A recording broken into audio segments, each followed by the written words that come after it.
Good Monday morning. It is February the 23rd. I'm Will Puckett. Thanks for joining us for Catch Up Quick. We're going to run through a look at your top headlines of the day, also recapping a little bit of what happened over the weekend across East Tennessee, and then we're going to get a look at a briefly chilly, but a pretty good looking forecast overall. Also, if you're looking at maybe, say, your garden and thinking, well, I don't know if I'm going to have enough rain. Well, First Alert Meteorologist Belle Oliver is going to have a little bit of a change for you towards the end of the week on those of you who are hoping to catch up on maybe a little bit of rain that you have not gotten to date. Still maybe a little bit of a drought. We'll ask Belle about that, but we have had a substantial amount of rain over the past couple of weeks, which has put us in a little bit better of a situation than we had been sitting just a few weeks ago. All right, again, thanks for joining us for Catch Up Quick here on Monday, the 23rd of February, the final Monday in February. So we appreciate you joining us. Let's go ahead and get to a handful of your headlines here on this Monday morning.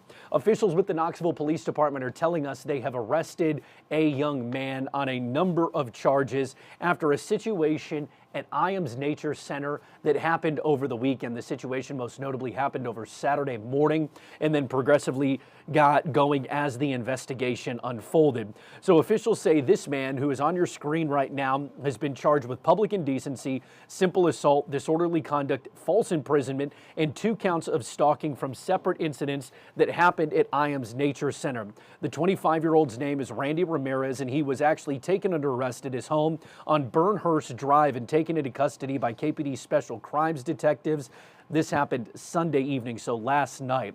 A victim telling KPD detectives she was hiking at Iams Nature Center on the 20th when she encountered Ramirez on a trail and he began to follow her. Again, this is all according to what she told Knoxville police. Police then saying the victim stopped multiple times in an attempt to allow Ramirez to pass, but he stopped each time. She did and stepped onto an overlooked portion of the path and then began to touch himself. Now, detectives saying the victim then gave officers a video that she recorded of the entire incident with police. All of this information coming from the Knoxville Police Department. We had actually were able to catch up with one of the individuals involved in this. She did not want to go on camera because out of fear of retaliation against her, but she did share a little bit of what this situation was like for her. Let's take a listen.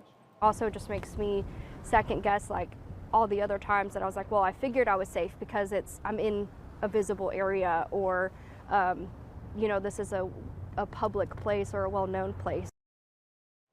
Now, the second victim telling officers that it happened January 5th and saw Ramirez walking on the trail. He began then to follow the second woman. She told officers she was in fear because each time she stopped, he stopped and stared at her rather, and then followed her all the way back to her car. Now again, 25-year-old Randy Ramirez has been charged with a number of counts, including public indecency, simple assault, disorderly conduct, false imprisonment, and 2 counts of stalking from 2 separate incidents that happened at Iams Nature Center. Detectives saying in court records that Iams has a preschool on the property and uses the full property for educational activities. Investigators saying several additional victims have been identified as this investigation unfolds. Again, 25-year-old Randy Ramirez, who is on your screen right now, has been charged with public indecency, simple assault, disorderly conduct, false imprisonment, and 2 counts of stalking. That coming from the Knoxville Police Department. Well, right now, charges are pending against a school bus driver following a crash in Anderson County. Tennessee Highway Patrol troopers saying a school bus was at a stop sign on Old State Circle last Tuesday, attempting to turn left onto Clinton Highway. Officials say the driver of the school bus did not yield to traffic. That's when a motorcycle that was traveling on Clinton Highway crashed into the turning bus. 21-year-old James Pruitt Jr., who was driving the motorcycle, died from his injuries. That crash remains under investigation, but THP indicates that charges against the bus driver are pending currently. That's something that we'll continue to keep an eye on, and as those details unfold on the motorcycle crash in Anderson County involving a school bus, we'll let you know. But according to THP and the records that we obtained, THP most likely intends to charge that bus driver with something, not sure quite what yet, but we'll keep you updated on that. All right, we broke this to you Friday right here on Catch Up Quick that the United States Supreme Court has ruled 6-3 against the president's sweeping tariffs, saying that anything that he tried to do under the Emergency Powers Act has to first go through Congress. So his sweeping tariffs that impacted nearly every country around the world were illegal. The president did come back and say that he imposed a 10% global tariff on everyone, saying this is a way to circumnavigate that Supreme Court ruling. Others still saying simply what you did before was not up to snuff. This might not be either, but the president saying he was disappointed in that ruling. Again, 6-3 ruling. Amy Coney Barrett, Neil Gorsuch, and Chief Justice John Roberts were the three conservative judges, going with the majority. Samuel Alito, Brett Kavanaugh, and Clarence Thomas were the three that sided with the president and wrote the dissent from the majority of the court. All of these tariffs are basically a tax on goods. Oftentimes the idea is that these companies would pay the additional taxes on those goods. However, more often than not, it is passed on to the consumer. So many believe that American consumers who have now been taxed an additional tax on top of all the taxes that go into purchasing an item should get a refund. We actually caught up with economics experts who had this to say about what those taxes mean and what this ruling means from the U.S. Supreme Court. In the short term, we just ruled that all of this tariff revenue that we generated was illegally taken from the American people. So now we got to figure out how to reimburse people, if that's even possible.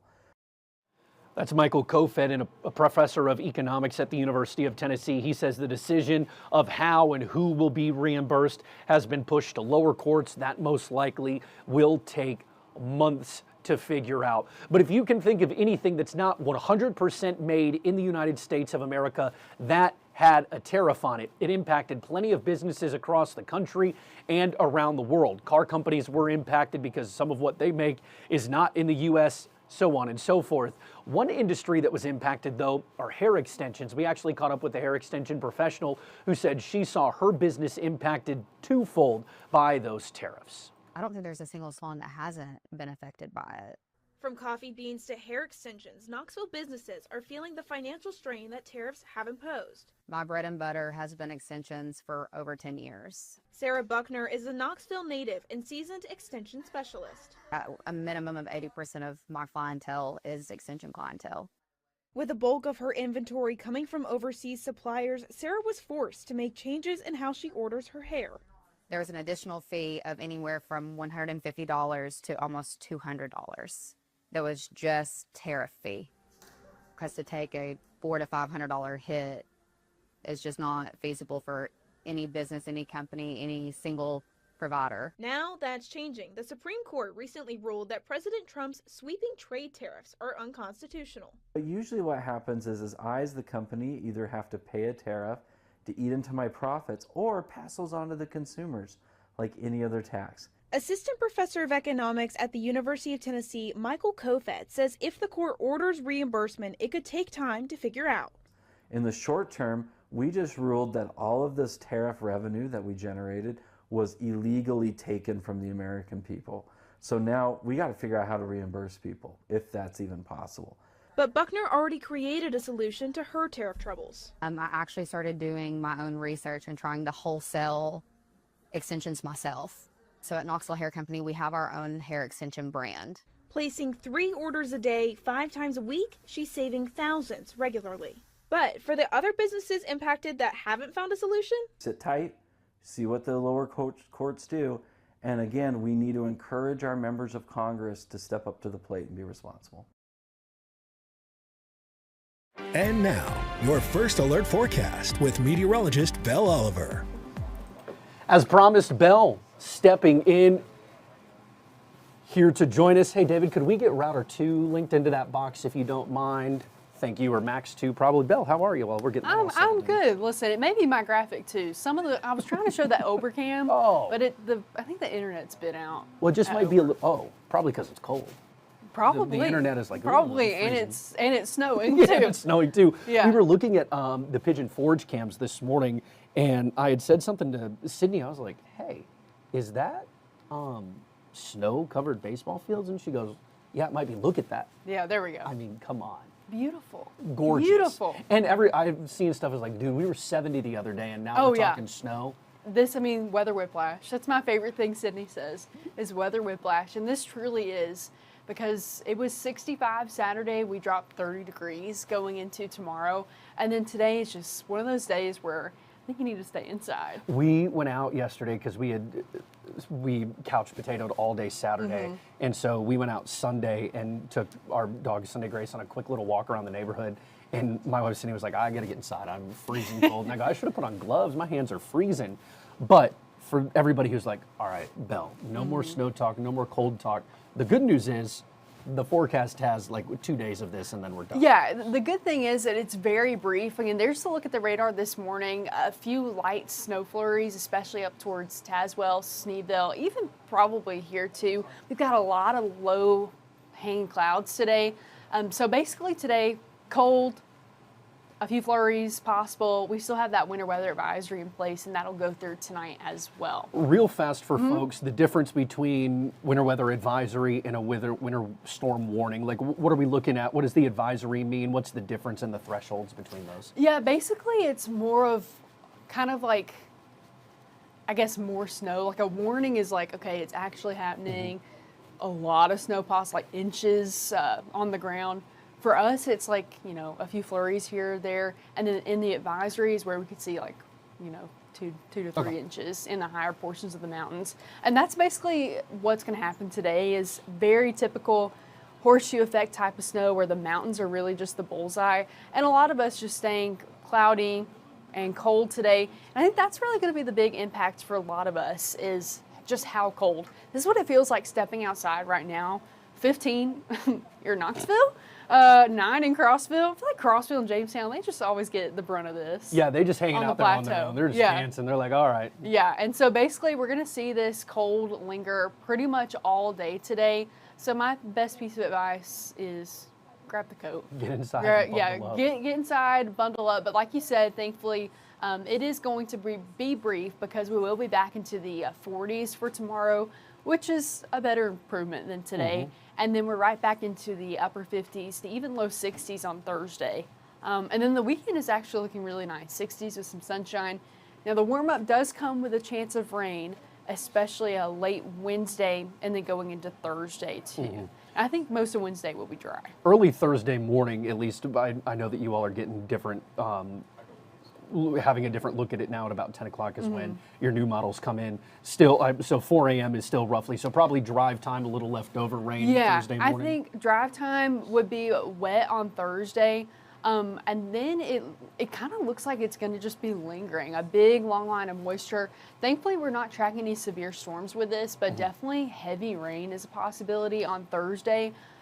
Kind of looking like a washout type of day right now, because that rain's just going to be sticking with us pretty much morning till about night. Yeah, I mean, a good 2 or 3 inches of rainfall possible on Thursday. And I know you get the drought monitor usually on Thursdays, right? Where are we at from past Thursday? Because we got a good little click of rain over the past 2 weeks. It definitely, it helped a little bit. And definitely this rain on Thursday will help too. Now we'll have to wait another week for the new drought monitor to account for that rain. But anything that we get is going to be pretty helpful as we go into the spring. Yeah, and farmers getting ready to probably plant here in the next 2 months or so. All right, highlights of this forecast: cold for the next 2 days, and then that washout on Thursday. Yeah, Thursday, and then the weekend again trending drier with some sunshine, and we're back into the 60s. That's all that we're looking for. All right. As always, Belle, I'll kind of shuffle you off here. Belle Oliver, thank you so much. As always, appreciate your time. All of this is also available inside your WVLT News app. It'll have a good link to get you straight into the First Alert weather app. If you don't have that available, I highly recommend that. Look, it's going to tell you on cold days like today just what we're looking at, but it is also going to give you a good look at what temperatures feel like in the middle of summer. Look, we're probably only 3-4 months away from talking dangerous heat, and then we're going to re-rack winter all over again in winter of 2026. So this is just good things to keep in mind and to keep handy. All of that is available inside your WVLT News app. Again, if you don't have the First Alert weather app, you can download it inside the First Alert or the WVLT News app and get you to where you need to go. All of these are also available inside your Apple App Store and Google Play Store. We'll continue to keep an eye on your headlines. We're also preparing, leading you up to tomorrow's State of the Union, the president's first in his second term. He had a joint address to Congress last year, but was not officially a State of the Union since he had only been back on the job for about a month and a half at that stage. We'll get you all warmed up for that. Harry Sullivan's getting ready for WVLT News at noon with Belle as she looks over the brand new models that are beginning to roll in, trying to get a little bit more honed down on how much rainfall we might see come Thursday. As always, we'll also be back at 2 o'clock. Harry will join you, and then your afternoon newscast start at 3:30 on WVLT Plus, your brand new 6:30 streaming newscast, knocking out all of your day's headlines and diving a little bit deeper in depth into stories that impact you in your day. We'll see you on WVLT News at noon. Thanks for joining us for Catch Up Quick right here on WVLT Plus.